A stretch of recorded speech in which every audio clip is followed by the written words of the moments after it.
Assalamu alaikum wa rahmatullahi wa barakatuh. I'm so glad you guys are here.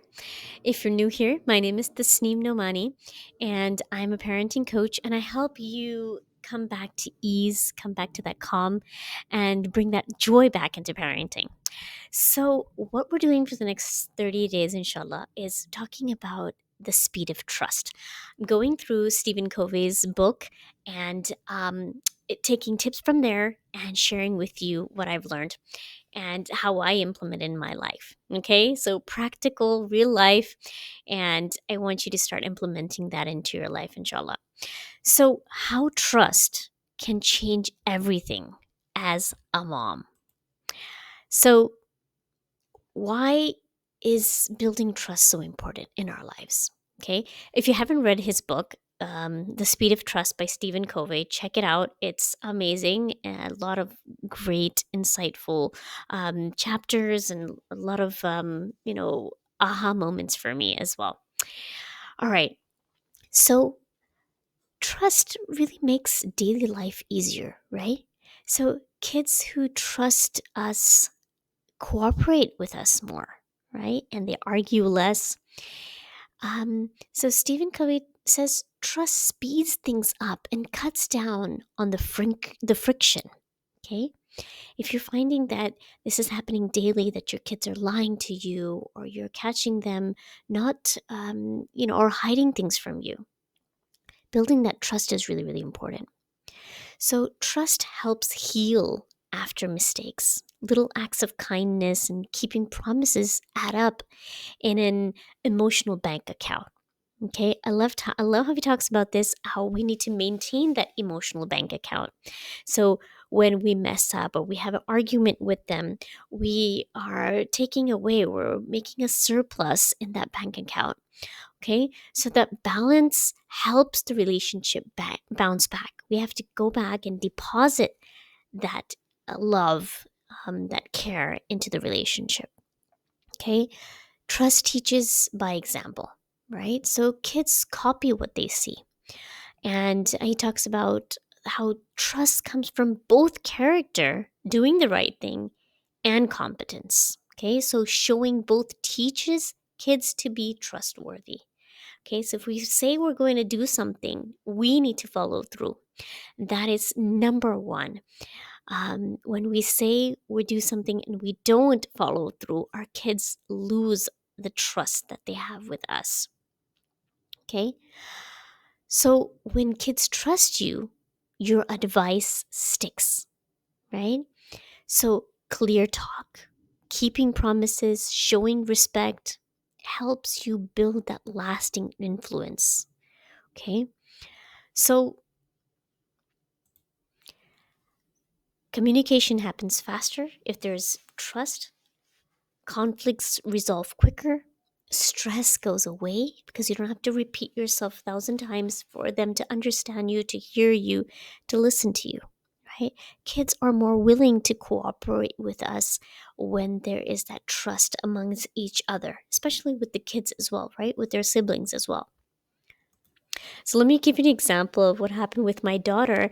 She came home from school. She's 9 years old. She came home from school and she was just hiding her backpack. Okay, she wouldn't want to take it out of the car, and I was kind of worried what happened. Um, so she said that her backpack is torn. It was a new backpack we got her for at the beginning of the year, and I said, what happened? And she told me that the zipper got stuck on the playground equipment, and she was afraid to take it out because she thought I'd get angry with her. Okay, so I said, it's okay, let's bring it out, and I helped her fix it. Okay, but what blew my mind was that she thought that I would get upset with her. Okay, and the next day, something else happened, and she tore her jeans. And the funny thing was, it just happened synchronized like in the next day. And she actually came and told me, like, Mom, I tore my jeans. So she didn't feel bad about it, but she just said, you know what, I messed up. I'm sorry. What can we do now? So I was so relieved to hear that, um, because she was able to come to me and tell me that she tore her jeans without her having to hide that from me. Okay. So she trusted me that I would not get excited, I would not lose my control and start yelling at her because we had to work things out. Right. So, the cost of low trust in our relationship with our kids and our family, it's just not a nice idea to build trust. Okay. It's a measurable shift in how your family operates. Okay. So when trust is high, um, it your relationships are more smoother. Okay. So psychology backs this up, and this says neuroscience researchers found that when kids feel safe with their parents, when they trust them, their brains actually function differently. So instead of going into like the defense mode and trying to hide things and cheat or lie, their brains stay in that learning mode. Okay, they can think clearly, they can problem solve, and they can regulate their emotions much more better. Okay, so when trust is low, everything takes longer. Okay, it takes longer for them to open up to us, to communicate how they're feeling, because they're worried about the reaction. Okay, so a simple request becomes a big long negotiation, right? And mistakes become a secret. Okay, they hide things from us. So, and a question becomes like a confrontation. Okay, so the cost of low trust with your kids is painful. Okay, when you feel your child doesn't trust you or when you don't trust them, and there's less open communication. Okay, they stop sharing their worries, their mistakes, and their feelings, and conversations become like surface level or guarded, and so problems fester instead of being solved together. Okay, and so it builds up and they don't come out and say it. When there's low trust, more communication, there's more controlling and more testing. So that lack of trust often leads to us as parents wanting to monitor them more. Okay, demanding proof, or we want to control their behavior. Okay, so children respond by sneaking, or they're testing our limits, or they really shut down. Okay, and that cycle creates distance and resentment.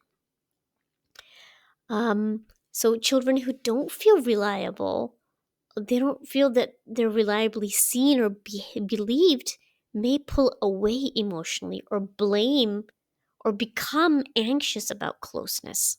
Okay, so when they know you're going to call them into their bed in your bedroom, they know that, oh, mom is going to scream at me, or is going to get upset with me, is going to get angry at me. That's why she's calling me into the bedroom. Okay, I'm sure you probably experienced this, but over time this weakens that secure attachment and makes repair after a conflict harder, and making the communication with our kids harder. Okay, so let me give you an example of like a high trust home, okay, versus a low trust home, and then we can compare what kind of home, what environment have you created in your home. Okay, so for example, let's start with a simple one. When you get your kid up for Fajr prayers, okay, and she said, "Oh, I've already prayed, mom."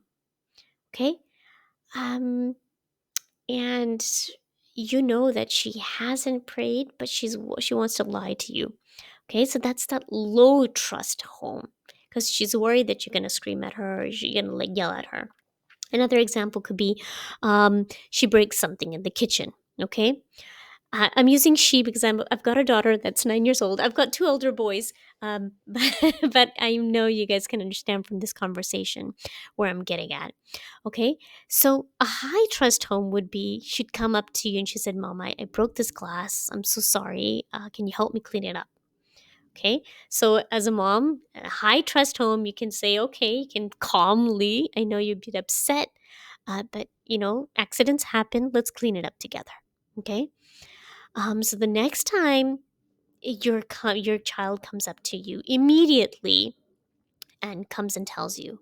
In a low trust home, if that glass breaks, they'd hide it under the sink, or they'd not tell you, and then you'd find it later and then you'd get angry and upset that no one came and told you, and how dangerous that would be as well, right? So the kid learns that the bigger the lie covers the first mistake. Okay, so it's better to lie because they know that you're going to get upset with them. Okay. Now, how do we rebuild this trust? Okay, let's talk about really, really simple things that we can do and implement in our lives. So, say sorry and mean it. Even if you make a mistake, say that you're sorry and you mean it. Okay, this teaches them to apologize, to immediately own up to something that they've done wrong. Okay, so a clear, simple apology shows you notice the hurt and you want to fix it. Okay, follow the words with one small promise change so the apology feels real. Okay, so if you forgot, you're like, you promised that you would take them to the park on Saturday. Okay, now something came up and you couldn't take them. You need to apologize to them and tell them, okay, you know what, I promised that we'd go on Saturday, but this came up and we'll go on this other day. And make it a point that you go, okay? So they know that mom doesn't just say things, she means it. Okay? Same thing as keeping tiny promises. Start with things that you can always do. Okay? So when you say 8 o'clock, you stick with that 8 o'clock time. If you say, turn off the TV in 5 minutes, go back after 5 minutes and check if they've done it. Okay. Um, so your child sees you follow through. If you say, okay, I'm going to go to the gym every single day, or I'm going to go to the gym at 6 o'clock in the morning, they're watching you, they're seeing you. Are you going to the gym at 6 a.m. in the morning? Okay, so are you keeping promises to yourself? Hold them accountable, and they're watching, right? Listen first and fix later. So let your child tell their side of the story without you interrupting. I know this is hard because we want to jump in and we want to solve their problems for them, but listening makes them feel heard and safe, okay? So which opens the door to repair, right? Be consistent with the rules and kindness. So, clear, steady limits plus gentle warmth creates predictable safety. Okay? If they know that if they've broken this rule, this is the consequence, and you follow through on the consequences, they learn, okay, that this is the pattern and this is the rules in the house, right? Um, Invite their input and give them choices. So ask, okay, what would help you trust me again? Right? This is very personal, but we have to be vulnerable like that. Okay? Offer small choices so your child regains control and you rebuild that cooperation with them. And give it time and keep depositing that trust in that emotional bank balance. Okay? If you forgot to bring those chocolate chip cookies from the grocery store, go back and try to redeposit, make it at home, make something else for them. So you want to deposit that emotional bank balance. Keep on depositing. Okay, if you have withdrawn from it too much and it's on a surplus, you want to go back and add money to it. Okay, so repair is slow, but keep making small, honest deposits, apologies, promises, keeping promises, listening, so that emotional bank balance grows again, right? Okay, I listed a lot of things. Just pick two of these things and be really consistent with him. If you are not able to keep up with your tiny promises, you say 7 o'clock and that goes to 8, 9 o'clock, start keeping a watch on the times that you promise your child, or you promise yourself or your husband, whoever it is. But how to build that trust is going to be really, really important. And you start trusting yourself as well, right? Okay, so let's talk about how to measure that trust in your home. Okay, a simple way to measure trust in your home is notice the truth telling. How often do your kids lie to you? Observe their ease. Are they able to relax around you, or do they seem nervous, or they can't come up and speak to you? Okay, does their body language change when you ask questions? All right. Notice this, especially with our teenagers. Okay, listen to their words. Do they ask for help, or do they try to handle things alone to avoid your judgment? This is crucial. And check your reactions, okay? When they confess something, do you pause before reacting, or do you react harshly out of habit? Okay, and this runs on autopilot. If you're used to like reacting immediately, getting angry, notice and check how you react. Okay, write them down. This is your baseline. So, tonight, ask your family members one question. If you're sitting for dinner, ask them, on a scale of 1 to 10, how safe do you feel being completely honest with me, okay, as a mom? Don't argue about the answer, just listen, okay? This single question will shift something in your relationship, I promise. I'd love to hear what that is. Share in the comments. What number did your kids give you? And what's one small win that you gained from this video? Okay, I'm so glad you're here. Inshallah, I'll see you in the next one.